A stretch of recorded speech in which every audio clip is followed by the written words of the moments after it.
नाजरीन, आपको ताज़ा तरीन अपडेट से आगाह करते चले। सादों की टाउन कमेटी में से गुजरने वाली ट्रेन की पटड़ी भी खतरे से खाली नहीं। मजीद तफसीलात से आगाह कर रहे हैं मोहम्मद शहजाद, ब्यूरो चीफ गुजरांवाला। जी मोहम्मद शहजाद, तफसीलात से आगाह कीजिएगा। जी, ये कामों की के इलाके सादों की टाउन कमेटी से गुजरने वाली ट्रेन की पटरी खस्ता हालत का जवाब दे रही है।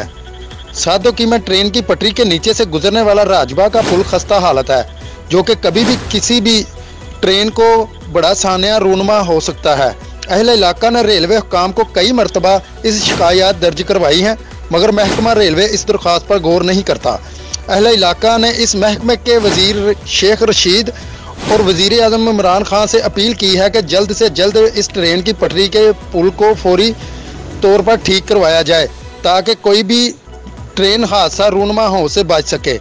कैमरा टीम के साथ bureau chief Mohammad Shahzad, 29 news, कामों की गुजरांवाला। मोहम्मद शहजाद, आपका बहुत शुक्रिया।